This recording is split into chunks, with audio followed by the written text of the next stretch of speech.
বললাম না কেউ একটা এসছে, ওই দেখো আমার বান্ধবী চলে এসেছে। সকালবেলাতেই ভাবছি মোবাইলটা হাতে নেব কি নেব না, ভিডিও বানাবো কি বানাবো না, কিন্তু ওই যে নেশাতে পরিণত হয়ে যায়, তোমাদেরকে বলেছি। তো যাই হোক, শুভ সকাল, নমস্কার আমার প্রিয় ইউটিউব পরিবার। তোমরা সবাই কেমন আছো? আশা করছি তোমরা সবাই অনেক ভালো আছো, সুস্থ আছো, আমিও ভালো আছি। আমি সুপ্রিয়া, আমি তোমাদের সবাইকে আমন্ত্রণ জানাই নাসিকের ঘরকন্যা আরেকটি নতুন ব্লগে। যে প্রান্ত থেকে আমার ভিডিওটি, আমার ব্লগটি দেখছো, আশা করছি তোমরাও সবাই অনেক ভালো আছো।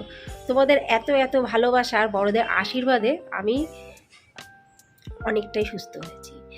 আর আমার যে প্রবলেমটা হয়েছিল, অনেকেই জানতে চেয়েছো কেন এত অসুস্থ হয়ে গেলাম হঠাৎ করে। তো একটু গাইনিক প্রবলেম, ওই জন্যই।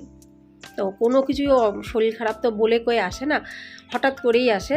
আর হতে পারে যে এটা আমার মানে এত পরিমাণে এই প্ল্যাটফর্মে কাজে আমি মানে মত্ত হয়ে গেছিলাম, যেটা বাংলা ভাষা, মানে এত পরিমাণে আমি এই কাজের মধ্যে ডুবে গেছিলাম, নিজের দিকে আমি নিজে খেয়াল রাখার সময়টুকু পাইনি।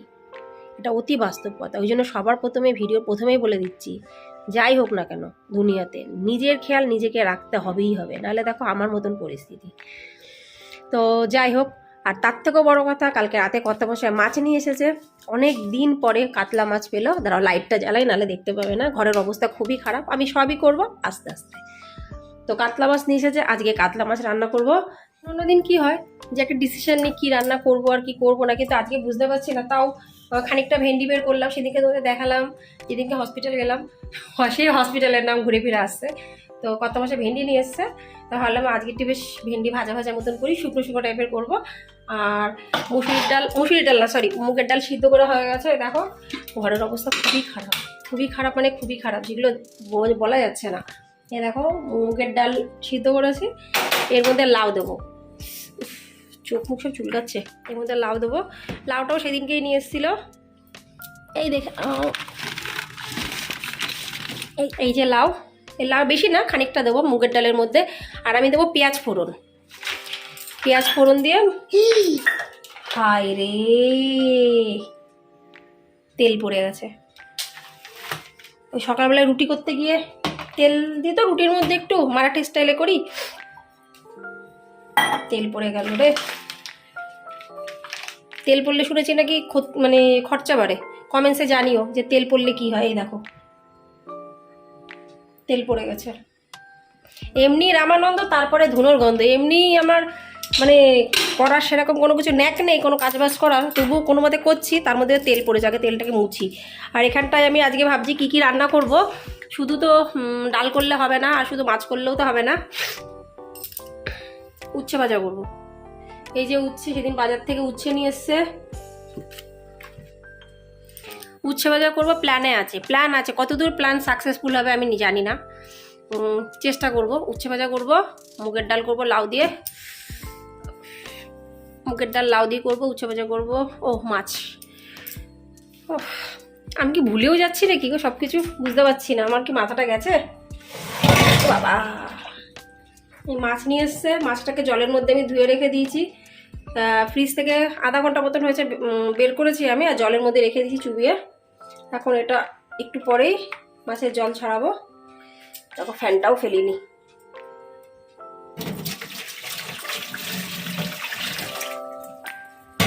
তাহলে চিন্তা করো, এদিকে গৃহিণীদেরকেও ভ্যালু দেয় না, যেহেতু তারা ঘরে থাকে, সারাক্ষণ ঘরের কাজ করে, তারা টিভি দেখে, যখন তখন যা কিছু খেতে পারে, গৃহিণীদের কোনো ভ্যালু নেই। কিন্তু গৃহিণীর যদি কিছু করতে না পারে ঘরের, তখন তারা ভ্যালুটা বোঝে। বললাম না কেউ একটা এসছে, ওই দেখো আমার বান্ধবী চলে এসেছে গ্রামে। ও তুমি কবে আয়ে घर से? 2 दिन पहले। कौन सा डे? 2 দিন হয়ে গেছে ঘরের থেকে এসো। ওদের প্রচুর জমি জমা আছে, ক্ষেত খামারি আছে, সবাই কিন্তু সরকারি চাকরি করে। ওরা ওদের বাড়িতে, শ্বশুরবাড়িতে সবাই সরকারি চাকরি করে, কিন্তু সবাই আবার খেতি করে, এটাই সব থেকে বড় কথা। আর বাড়ি গিয়ে ক্ষেতের থেকে নিয়ে এসছে ভিন্ডি, इसमें और क्या है, ओ बैंगन भी लेके आए, ভিন্ডি আর বেগুন নিয়ে আসলো, অর্গানিক, এই সবসে বড়ি বাত है। আর সব, আরে ও সব কিছু নিয়ে আসে, ওর পয়সা খরচা হয় না, শুধু সরষে सरसों का तेल और पैसा खर्चा होता है, नमक और नहीं ना, नमक और सरसों का तेल, ও নুন চাল আর তেল, এই তিনটেতে ওর পয়সা খরচা হয়, আর পয়সা খরচা হয় না। কোটিপতি, কোটিপতি। समझ में आया तुम्हें कुछ? टाइम मिलेगा तब आ जाना। আচ্ছা আচ্ছা আউজি। সবাই সময় পেলেই ক্ষেতের কাজে লেগে যায়, কেউ বসে থাকে না। এই যে এগুলো দিয়েছিস, আমি একটু আগে ভিন্ডি সব নিয়ে এসেছে আমার কর্তা বসে, সেগুলো ভিজালাম, কিন্তু এগুলোকে রেখে দেবো ফ্রিজে। তাও তোমাদের সাথে শেয়ার করছি কি কি জিনিস দিয়েছে। ও যা আনে বাড়ির থেকে আমাকে দেয়, সে আদা হোক রসুন হোক যা আনে। বন্ধুত্ব কিন্তু একতরফা হয় না, এটা সবসময় মাথায় রাখবে। বন্ধুত্ব জীবনেও কিন্তু একতরফা হয় না। এই দেখো এখানেই দেখাচ্ছি, ফ্লোরেই দেখাচ্ছি কেন, এখন আমি ঘর ঝাড় দিইনি। কী কী এনেছে, ও বাবা এই বেগুনগুলো যে কী ভালো লাগে। এগুলো না মশলা বেগুন করা হয়, এরকম ছোট ছোট সাইজেরই থাকবে। এগুলো বেশি কিন্তু বড় হবে না, হেভি সুন্দর লাগে খেতে। আমি করি মাঝে মধ্যে, কিন্তু অতটা ভালো হয় না। যাই হোক চেষ্টা করি। ভেন্ডি আর বেগুন, এই বেগুনটা দিয়ে আমার মেয়েদের টিফিনে বানিয়ে দেবো, দারুণ লাগে। একদম শুকনো শুকনো ভাজা ভাজা, শুধু মশলা পড়বে, এক ছিটে ফোঁটা জল পড়বে না এর ভেতরে। এটা বানাবো, অদ্ভুত লাগে খেতে। যত রকমের মশলা আছে ঘরে সব রকমের দিই এর ভেতরে, এক ছিটে ফোঁটাও জল না, আর ঢেকে ঢেকে। ছোটোবেলটা হচ্ছে ডাল হয়ে গেল। দেখো ফোড়ন দিয়েছি, কি ফোড়ন বলে, সেদিনকে দিদির বাড়ির থেকে কারি পাতা নিয়ে এসেছি, কারি পাতা দিয়ে ফোড়ন দিয়েছি। তোমাদের বললাম না পেঁয়াজ ফোড়ন দেবো মুগ ডালে, পেঁয়াজ কাটলাম, পেঁয়াজ ফোড়ন দিতে ভুলে গেছি। তোমাদের এরকম হয় কি না, ভুল মানে ভুল না মনের ভুল, অবশ্যই কিন্তু আমাকে কমেন্টসে জানিও। আমার আজকে সব ভুলভাল হয়ে যাচ্ছে। তা দেখো পাঁপড় ভেজে নিয়েছি, যদিও ভাবছিলাম যে পাঁপড় আজকে ভাজবো না, কিন্তু ওই যে নেশাটা বড্ড খারাপ জিনিস। তো অল্প কটাই ভেজেছি, আর অন্য রকমের পাঁপড় ভেজেছি। পাঁপড় ভাজা কমপ্লিট, ডাল হয়ে গেল। এই ডালটা ভাবলাম আমি একটু পেঁয়াজ ফোড়ন দেবো, কিন্তু কপালে নেই পেঁয়াজ ফোড়ন। সে যাই হোক আর কি করা, ডালটা হয়ে গেছে। এখনো মাছের ঝোল আর ভেন্ডি ভাজা বাকি আছে। এই দেখো না, এখনো ভেন্ডি কাটতেই পারিনি, সময় পাইনি। এই দেখো আমি মাছের ঝোলটা কি করে করি, মশলা দিয়ে তার মধ্যে মাছ দিয়ে দিই, জল দিয়েও করি, মানে জল ফুটে গেলে, জল বলছি মাথা গেছে, মানে মশলা দেওয়ার পরে জল ফুটে যায়, তারপরেও মাছ দিই। আবার অনেক সময় যদি একটু মাছের জন্য ভালো করে করতে চাই, তাহলে মশলা যেই কষানো হয়ে যায় তারপরে আলু আর মাছটা দিয়ে দিই, তারপরে একটু এইভাবে কড়াইতে কষিয়ে নিই। এটা কিন্তু বেশ ভালো লাগে। আর এইদিকে হচ্ছে ভেন্ডি ভাজা, তোমাদের আগেই বললাম যে ভেন্ডি ভাজা ভাজবো। এই ভেন্ডির মধ্যে কিন্তু আমি একটু রসুন ফোড়ন দেবো।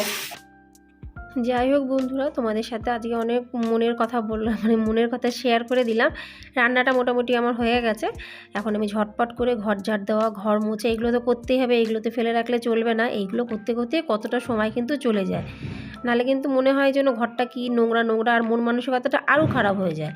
ওই জন্য যাই হোক না কেন, প্রতিদিন অন্ততপক্ষে এই সামনের রুমটা আর ঘর ঝাড়ু দেওয়া, ঘর মোছা, এই কাজগুলো কিন্তু করতেই হয়। যেহেতু আমার কোনো হেল্পিং হ্যান্ড নেই, সম্পূর্ণ কাজ কিন্তু আমাকে নিজেকেই করতে হয়। ভিডিওর মাধ্যমে তোমরা জানতেই পেরে যাও। প্রতিদিনকার মতো আজও খুব সুন্দর দুটো কমেন্টস তোমাদের সাথে আমি শেয়ার করব। প্রথম কমেন্টসটি খুবই হাস্যকর আর আমার খুবই ভালো লেগেছে, সেটা তোমাদের সাথে না শেয়ার করে হবে না। প্রথম কমেন্টসটি লিখেছে মালানাথ দিদিভাই, মানে ব্লগ উইথ মালানাথ। তো মালানাথ দিদিভাই বলি, সে আমাকে একটা নতুন নাম দিয়েছে, আমার নাম ললিতা। তো আমার খুব ভালো লেগেছে সে যে আমাকে একটা নতুন নামকরণ দিয়েছে এই ইউটিউব প্ল্যাটফর্মে এসে। অসংখ্য ধন্যবাদ মালানাথ দিদিভাই, তুমি যে এত সুন্দর একটা আমার নামকরণ দিয়েছো। যাই হোক, এবার চলো পড়া যাক দ্বিতীয় কমেন্টসটি। দ্বিতীয় কমেন্টসটি লিখেছে রিম্পি দে। রিম্পি দে লিখেছে, দিদিভাই তোমার ভিডিও মাঝে মধ্যে দেখি, খুব ভালো লাগে। অসংখ্য ধন্যবাদ রিম্পি বোন, তুমি যে আমার ভিডিও দেখো আর তার সাথে সাথে এত সুন্দর একটা কমেন্টস করেছো যে তোমার আমার ভিডিও ভালো লাগে, তার জন্য অনেক ধন্যবাদ, অনেক অনেক ভালোবাসা। যে যে বন্ধুরা আমার ভিডিও দেখে কমেন্টস করো তাদের সবাইকে অনেক ধন্যবাদ, অনেক ভালোবাসা। আর যারা যারা ভিডিও দেখো তাদেরকেও অনেক অনেক ধন্যবাদ, অনেক অনেক ভালোবাসা, এইভাবে সবসময় আমাকে সাপোর্ট করার জন্য আর এত এত ভালোবাসা দেওয়ার জন্য। আর এই দেখো এখন আমার হাতে কিন্তু ফোন, আমার এক বান্ধবী ফোন করেছে। মানে বান্ধবীদের সাথে কথা না বললে না আমারও কিন্তু মনটা না কেমনটা ছুকছুক করে। বাড়ির লোকদের সাথে একটু যদি কথা কম হয় কোনো অসুবিধা হয় না, আর সেরম কারোর সাথে আমার একটা কথা হয় না বাড়ির লোকদের সাথে, কিন্তু বান্ধবীদের সাথে যদি কথা না হয়, বিশেষ করে এখানকার বান্ধবী, কলকাতার বান্ধবীদের সাথে কিন্তু সেরকম একটা কথাবার্তা আমার খুব একটা হয় না। সবাই যে যার কাজে ব্যস্ত, মানুষ যেখানে থাকে সেখানকারই কিন্তু বন্ধুবান্ধব বেশি হয়। আর এই দেখো আমি এখানে নিলাম এক বাটির দই, যেহেতু আজকে কাতলা মাছ করেছি, সেই কাতলা মাছের মধ্যে কিন্তু আমি দই দিয়ে কাতলা মাছটা করি বেশিরভাগ ক্ষেত্রেই, তা খানিকটা দই বেঁচে গেছে, ওই জন্য সেই দইটার মধ্যে একটু চিনি দিয়ে বাকি দইটা কিন্তু আমি খেয়ে নিলাম। বেশ ভালোই লাগে। কে কে দই চিনি দিয়ে খাও অবশ্যই কিন্তু আমাকে কমেন্টসে জানিও। এই দেখো দেখতে পাচ্ছ খাটের পরে কিন্তু ফোনটা আছে। আমার বান্ধবীর সাথে কিন্তু দিব্যি কথা বলে যাচ্ছি। ও মাঝে মাঝে আমাকে বলে কি, মানে যার সাথে এখন কথা বলছি সে বলছে তুই কোথায় রে, তোর ফোনের কথাটা না কেটে কেটে যাচ্ছে। এখানে কিন্তু নাসিকে অনেক নেটওয়ার্কের প্রবলেম। কোনো সময় জানলার ওখানে দাঁড়িয়ে কথা বলতে হয়, কখনো কখনো বারান্দায় কথা বলতে হয়, মানে এক জায়গায় দাঁড়িয়ে যে একটু কথা বলা যায় সেটা কিন্তু হয় না। তা যাই হোক, গল্প করার সাথে সাথে কিন্তু ঝটপট আমি কাজগুলোও করে নিচ্ছি। আর বান্ধবীদের সাথে কথা বললে কাজের কিন্তু মধ্যে একটা এন্থু আলাদা আসে। নাহলে একা একা নীরব অবস্থাতে যাই হোক না কেন কাজ করে যায় ঠিকই, কিন্তু সেই মজাটা কিন্তু আসে না। তো এখন শুধু বাকি আছে আমার এই রান্নাঘরটা পরিষ্কার করা। রান্নাঘর পরিষ্কার করব, তারপরে ঝটপট করে এক গাদা বাসন আছে, সকালবেলার থেকে একটাও বাসনে আমি হাত দিইনি। এই বাসনগুলো আমি ঝটপট মেজে নেব। করবো না করে অনেক কিছু কিন্তু রান্না হয়ে গেল। চলো তোমাদেরকে একবার শেয়ার করি আজকে কি আমি রান্না করলাম। দেখতেই পাচ্ছ রান্না করার পরে এই জায়গাটা মুছে নিলাম, তারপরে এখানটায় সমস্ত সব জিনিসগুলো নিয়ে আসলাম। কেন কি, তার পেছনে যে কারণটা আছে সেটা হলো ডাইনিং টেবিলটা আজকে একটু পরিষ্কার করব, কিন্তু সেই পরিষ্কারের ভিডিওটা আজকে নিচ্ছি না, অন্য দিন দেখাবো তোমাদেরকে ডাইনিং টেবিল যখন পরিষ্কার করব। কিন্তু আজকে কি রান্না করলাম সেগুলো তোমাদের সাথে কিন্তু আমি একটু শেয়ার করে দিলাম। কেমন লাগলো অবশ্যই কিন্তু আমাকে কমেন্টসে জানিও। সমস্ত কাজ বাজ শেষ, সব কিছু শেষ, স্নান টান করে চলে এসেছি। তো আজকে না মানে শুরু করব না ভেবে শুরু করে দিলাম ব্লগটি। আর যদি ভিডিওটি ভালো লেগে থাকে অবশ্যই লাইক সাবস্ক্রাইব শেয়ার কমেন্টস করে পাশে থাকো, যদি একটুও ভালো লেগে থাকে, জানি না। আর এই দেখো টেবিলের মধ্যে পুরো খাবার দাবার সব কিছুই আছে। এখন খাবো না, একটু আগে তোমাদেরকে দেখাচ্ছিলাম না আমি দই খাচ্ছিলাম, দইটা খেয়ে পেটটা বেশ ভরা ভরা লাগছে। এক বাটি দই খেয়েছি, টক দই। এখানে তো মিষ্টি দই পাওয়া যায় না, ওই বললো না দইয়ের ঘোল স্বাদে মেটায়, এরকম কি একটা কথা আছে না, সেরকমই। মিষ্টি দই পাওয়া যায় না বলে ওই টক দই মাঝে মাঝে গরম পড়ে গেছে, এখন চিনি দিয়ে একটু গুলে গুলে খেয়ে নেবো। সে যাই হোক, তাহলে আজকে ভিডিওটি এখানে সমাপ্ত করছি। ভালো লাগে লাইক সাবস্ক্রাইব শেয়ার কমেন্টস করে পাশে দেখো। আবার তোদের সাথে দেখা হবে পরবর্তী ব্লগে। তোদের নমস্কার, বাই বাই, টাটা।